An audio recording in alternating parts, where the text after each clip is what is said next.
Good morning, everybody, and welcome to the Rangers Review morning briefing for Wednesday, the 31st of August. I'm Derek Clark, and I'm joined this morning by Craig Vickers. How are we getting on, Craig?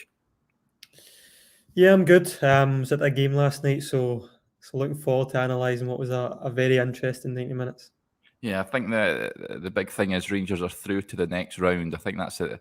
That's all you want in these early cup rounds. But we'll touch on the game very shortly, folks. So many questions coming in already. Just a bit of housekeeping as ever. You can see the little ticker below. You can subscribe to the Rangers Review and get 2 months of coverage for just £2. So many of you signing up and saying great things about it. So thank you for doing so. Head over to rangersreview.co.uk/subscribe for all the details. And as ever, I'll put the link in the comments section. So you can head over to there and you can take advantage of the website. And also a word for our sponsor as well, Football Prizes. We're giving away a brilliant signed Gaza framed Rangers jersey. It really is a fantastic item there. It ends today, incidentally, at 7:30 p.m. You can enter the draw for just £3.95, and I'll also stick the link to the website in the comment section as well. It's a magnificent piece of memorabilia there, folks. And what we'll do at the end, as Joshua has been doing as when he's been filling in, we'll pick out the question of the day, and that person will enter the draw free of charge. But yeah, go and check it out, folks. A really great prize on offer there. Okay, let's talk the game. Craig, you were at Ibrox last night for us. Rangers taking on Queen of the South. Number of changes to the Rangers lineup. First of all, we'll touch on that. It was McGregor in goals. Interestingly, it was they had Adam Devine, Ryan Jack, Liam King, and Ridvan Yilmaz at the back. Stephen Davis in there with Rabbi Matondo, Scott Arfield, Glenn Kamara, and Fashion Sakala supporting frontman Robbie Ewer up top. What did you make of the team when you saw it? Wasn't overly surprised. I was a little bit surprised at some of the selections. I think Ryan Jack at centre back probably just highlights, the spate of injuries that we've got in that area. I thought Goldson would play, but obviously you do see the merit in not playing him in a game like this and keeping them fresh for the weekend. Good to see sort of Robbie Ewer start up front. I think he's the type of striker that Van Bronckhorst is going to enjoy from the academy. He is physical and he is tall for his age. And there was obviously a lot of a chance for some of the fringe players like Sakala, who's been, out with the team this season, Matondo. Obviously Ryan Jack starting the centre back, but he was pretty much playing as a midfielder throughout, and it was a really experienced midfield. And in the end, with Kamara, Davis, and Arfield, and I thought that Arfield would man of the match in the night, and I thought Davis wasn't far behind. Obviously, we'll touch on the performance a bit, but no, I wasn't overly surprised. It was good to see some of the younger players. I think Liam King again. He was very good, but performance. I don't think the performance was quite there. I think that the changes obviously have a lot to do with that, but yeah, it was good to see some new faces in the team. Yep, Robbie Ewer, of course, firing Rangers ahead after just 10 minutes. Great to see it. A great dream debut, really. Dream start for him in the senior side for the first time. Of course, he's been doing well for the B team, so he got his chance, as did a number of youngsters. We'll touch on them that they came on later on in the match. Lee Conley equalised for Queen of the South. Fashion Sakala with an assist there, Craig. He never had the best of games. Fashion Sakala, I think a lot of supporters perhaps running out of patience with him. He's obviously not fancied to start the big games by the management team.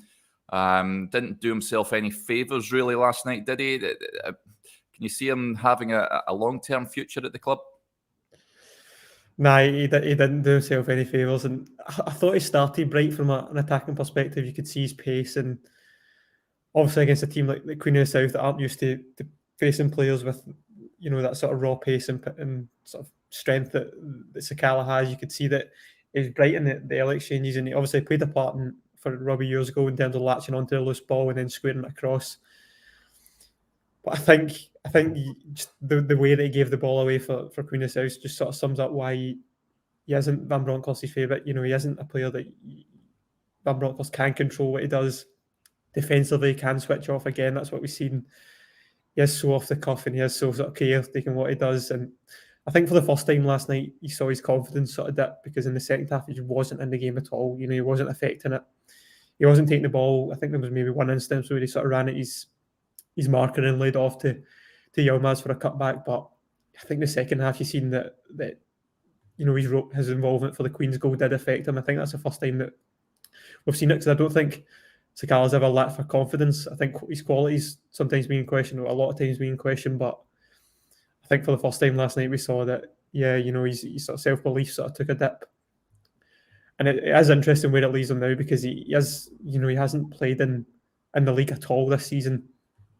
And, I don't think that he's done anything last night that caught Van Bronckhorst's eye. So, yeah, it's going to be interesting the last few days of the window. I think he will stay. I think that obviously there was sort of reported interest earlier in the window. We don't know if there was anything concrete, but just with 2 days, or basically 2 days remaining of the window, I can't see him leaving. But at the same time, I don't think he done much to stake a claim the first team going forward.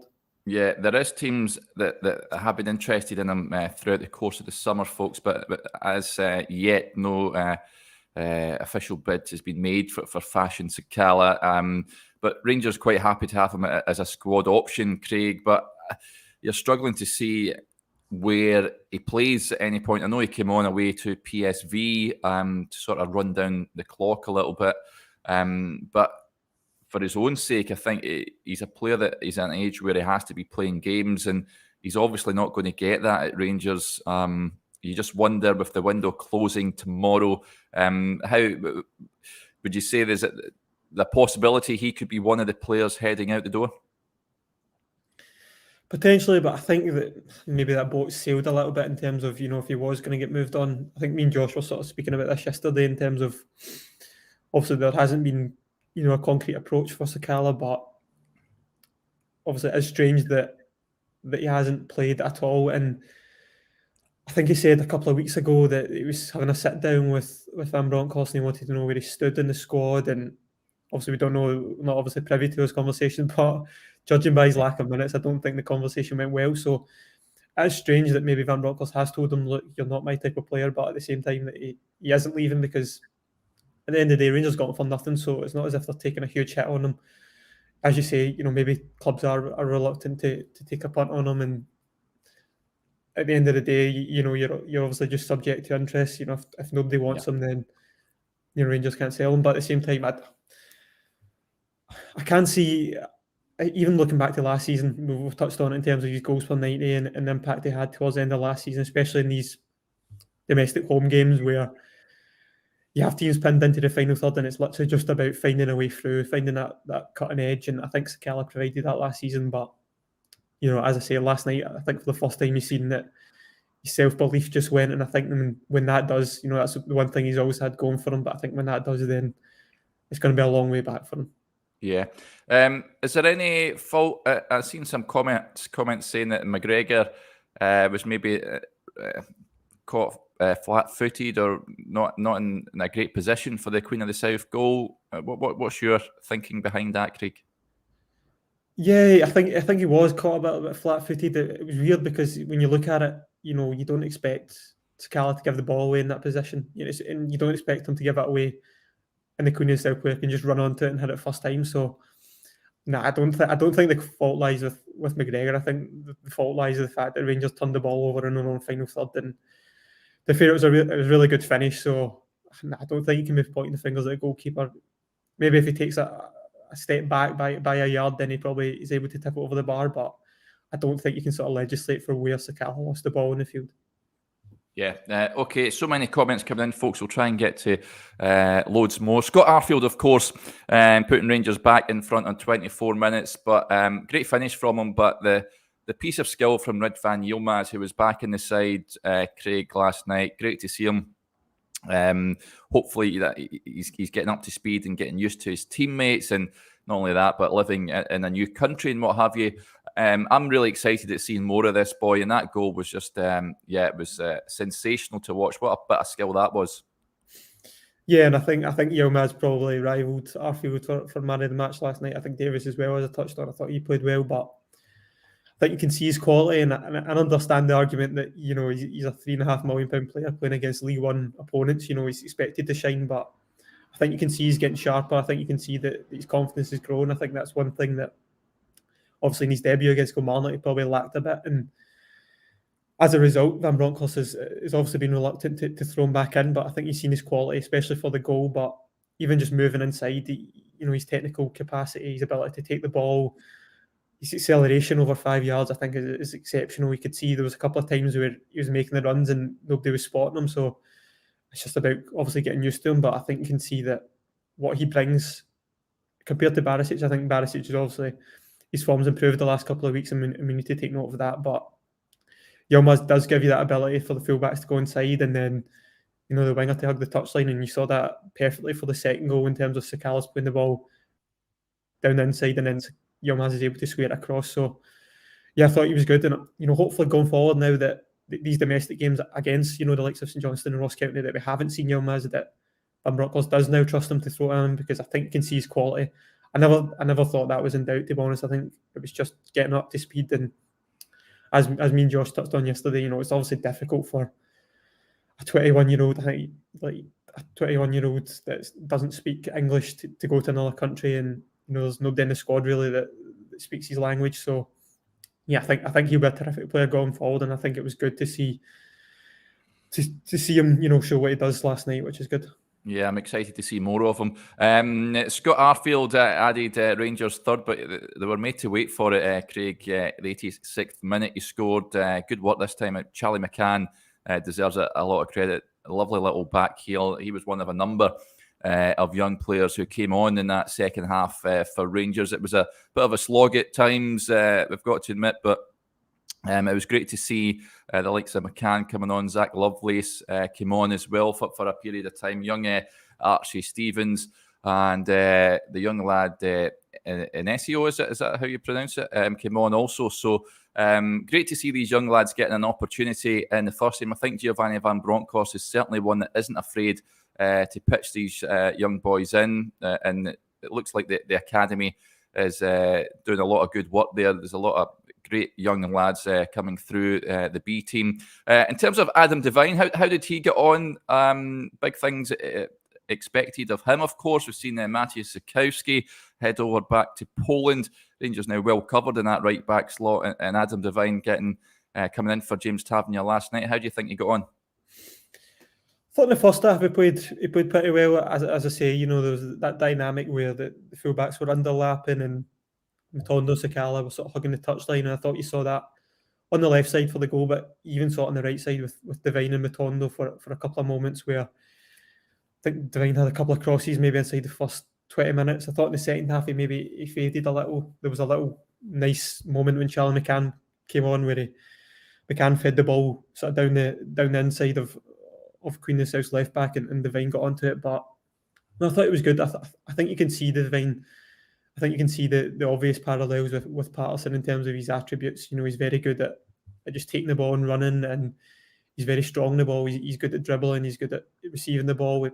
Maybe what he does lack compared to Patterson is just that raw self-belief that Patterson had. You know, nothing really fueled Patterson at all, and obviously that's something that I think Devine will develop over time. But I think you can see his quality, and he's obviously really highly rated by Van Bronckhorst. He's been name-checked in a couple of press conferences, and obviously Maciej Sikowski leaving, frees up that area. It was obviously similar dynamic a few years ago with Patterson in terms of Polster and Flanagan moving on. But yeah, I think you can see Devine's quality. I thought we'll obviously touch on it maybe a bit later, but Leon King, I thought he was outstanding as well in terms of what he brought to the game.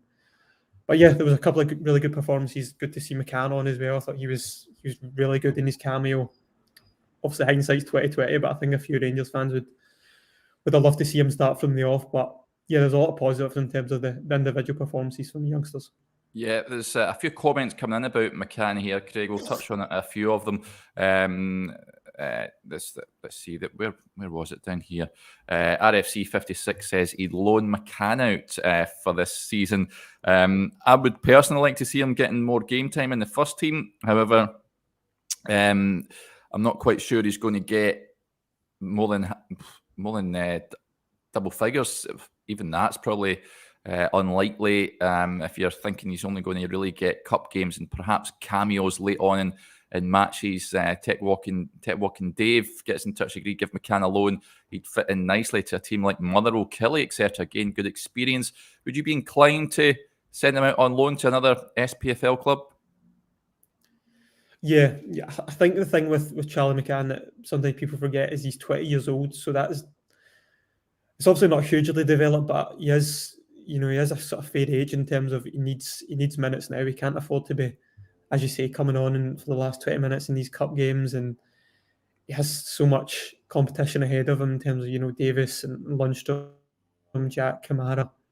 And I do agree that if he was 18 years old, then understand that, but I think he is too good for the Lowland League, and he needs significant sort of game time at a higher level. And I think that also applies to Leon King as well. I think what you saw last night, and Leon King's obviously a couple of years younger, but he does need to be playing at a higher level, and he does need to be playing every single week. And Leon King, again, he's in a similar position to McCann, where he's got four players ahead of him. He's got Goldson. That changes dynamic drastically because Goldson's never injured. He's obviously got John Souttar ahead of him.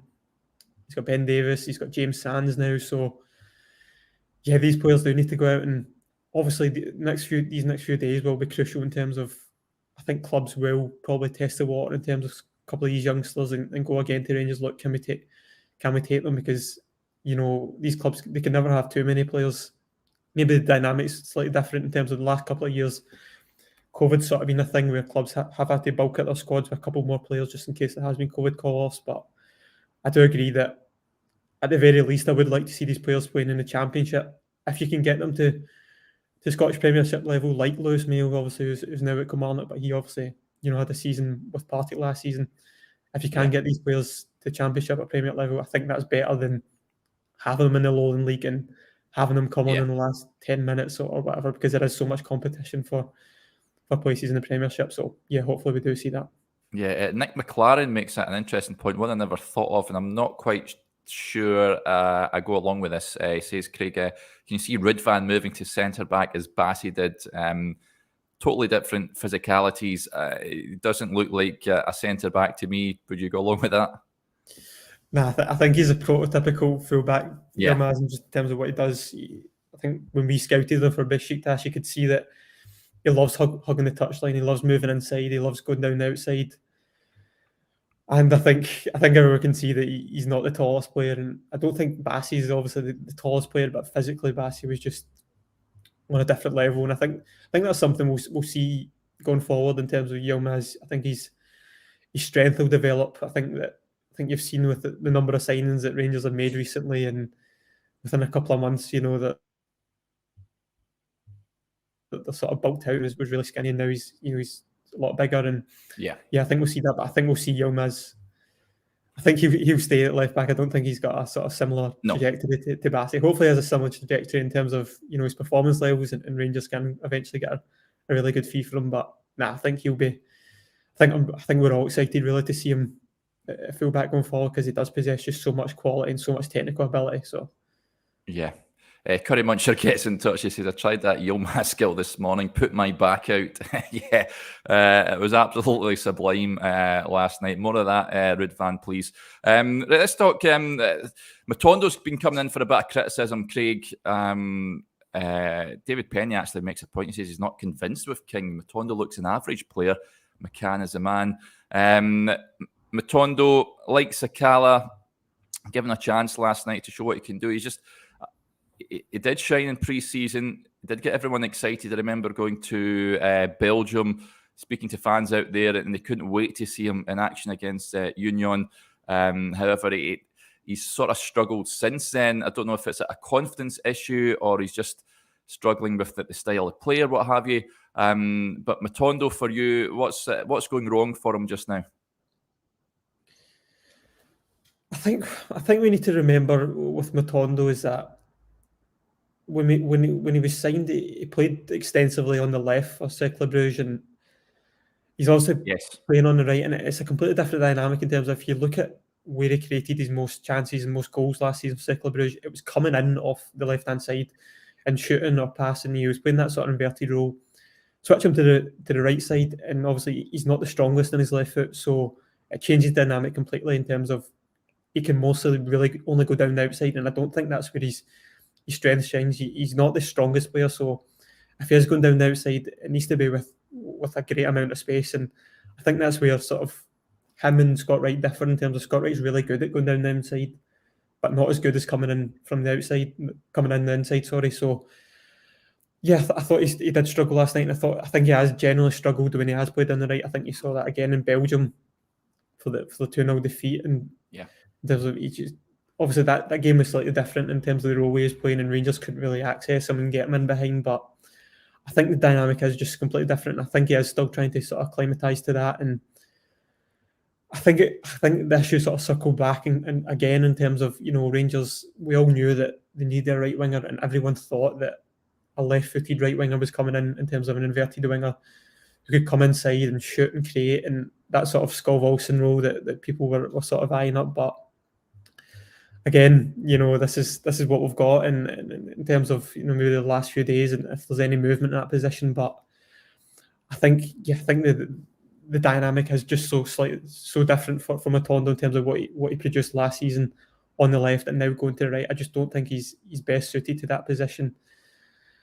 But that is what we have, and it's something that obviously that fans have been crying out that the Rangers do need to address this right wing problem and recruit well in this area. And I just don't think that Matondo right now he's a square peg in a round hole. He's just not best suited to what Rangers need in that position, especially now that Tavernier's coming back, and with Tavernier you need your wingers to play inside because he is so good at going down the outside and hogging that sort of touchline. So.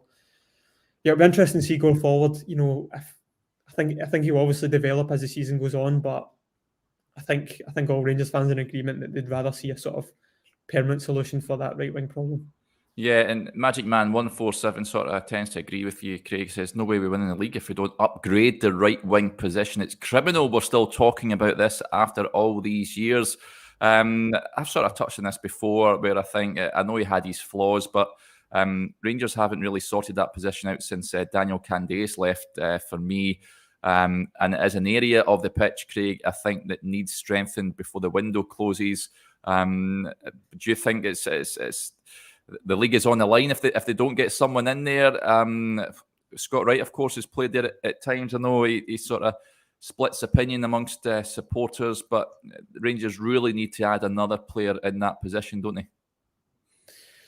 Yeah, and I don't think people are exaggerating when they say it as it's a huge disadvantage not having a player who can produce numbers on that side. And even looking at Kennett on the opposite side, I know there's obviously been a lot of criticism in terms of his goal return over the year, but I don't think there's much doubt about his creative numbers. I think he got well over 20 assists last season, which is pretty good. And obviously on the right side, you'd like someone who can deliver both goals and assists, but I think you're in agreement that the current solutions just aren't up to scratch. And I do understand that in some games where, especially in these big games, and again, you could saw against PSV last week, the merits of just playing a sort of midfielder at right wing and having, obviously it was Lawrence last week, but having him come inside and allowing Tavernier to overlap, because your Tavernier at the end of the day is still one of Rangers, if not the biggest creative threat in the team. So you do want him getting forward and stretching that last line, and you do understand the merits about having a player there who can sort of play a hybrid role in terms of coming inside.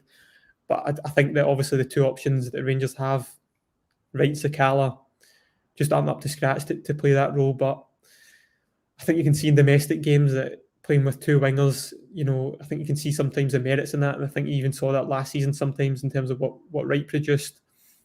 Obviously, he tailed off and he goes through his patches where long spells of patches where he isn't sort of up to scratch. But yeah, I think we're all in agreement that it is an area that hasn't been addressed. And it's weird because obviously when Van Bronckhorst did come in and he sort of pledged, I'm going to play with white wingers, I'm going to play with wingers attacking all the time, and people thought that that's great, Kent at one side and we'll go into the market and get someone on the right side. And obviously Matondo's been brought in, but I think we all quickly realised that he's fared better on the left where Kent plays than he has on the right. So it is weird, and I imagine that there is sort of, Gio has been driven by the fact that the Tavernier does produce these sort of enormous creative numbers, and he does want to retain his threat down the right-hand side. So yeah, perhaps he wants someone who can operate in the right wing. So, but I think you do need someone, especially in these domestic games against these low blocks, that can stretch the pitch like Kent does, and they can attack inside. And I don't think that you're getting that consistently from Matondo, right? So, yeah, definitely an interesting few days, and I think all Rangers fans are sort of crossing their fingers that there is a solution in that position. yeah. Matthew Ross poses a question. Get Daniel Candeias back? ? Bring him home. That's what I say, Craig. I loved Daniel Candeias. I've got to admit, disappointed when he left, but hey ho, Rangers really need to sort that right midfield, right wing position out before the transfer window closes tomorrow, and also the striker position. A lot of comments coming in saying that Rangers need to strengthen up front. I wanted to touch on this question with regards to the striking areas. Really good question coming in here. What do you guys make of Gio's comments on Alfie? Sounded positive. A fit and firing Morelos is brilliant for us.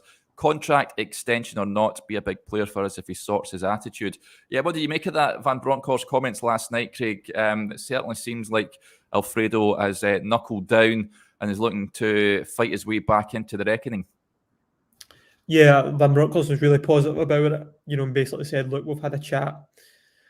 I think it's sort of dawned on Morelos, that he does need to knuckle down, and I think he's obviously responded with that in training. And I think Van Bronckhorst said last night, look, he's going to be a big player for us over the coming months and the season. So I think, obviously the news broke last week before the PSV game about Morelos, and there was a lot of finger pointing and in terms of Morelos was his attitude and whatever. But I think we all sort of realised quickly that, look, I think this is just a sort of kick up the backside for him in terms of does need to knuckle down, because when he is fit and he is firing, he still Rangers' best striker. And I know that Cholak's obviously had a great start to the season, but to have those two options up front would be incredible in terms of providing that goal threat for Rangers. But yeah, I think even thinking back to last week, I think we all realised that if Morelos does knuckle down and he does realise that he does need to improve it, I think that he was always going to come back into the team, and he's always going to come back and dominate the team. And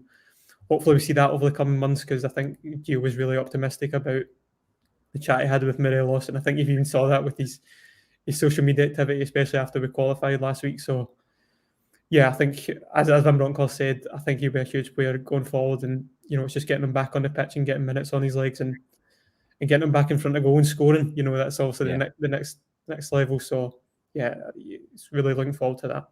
Yeah, and there's loads of great games for him to be involved in. I'm sure he'll be itching to play a part in those. Okay, folks, I think that'll do us there. Thanks to everyone for getting in touch with the programme, as ever. It really is much appreciated. Question of the day, as I said, it gets free entry into that signed Gaza framed jersey. I think I'll take that one from Ted Walken Dave, in fact. So, Dave, if you DM us on Twitter, the Rangers Review account on Twitter, send us your name and your email address, and we'll get you entered into that draw free of charge for that signed Gaza framed jersey. But thanks to everyone for getting in touch with the programme. It really is much appreciated. Just a reminder, we've got that offer on the website just now, just £2 for 2 months worth of content. Head over to rangersreview.co.uk/subscribe for all the details. We'll be back again tomorrow on transfer deadline day. Will it be a busy one for Rangers? Who knows? But we hope you can join us again for that. But until then, enjoy the rest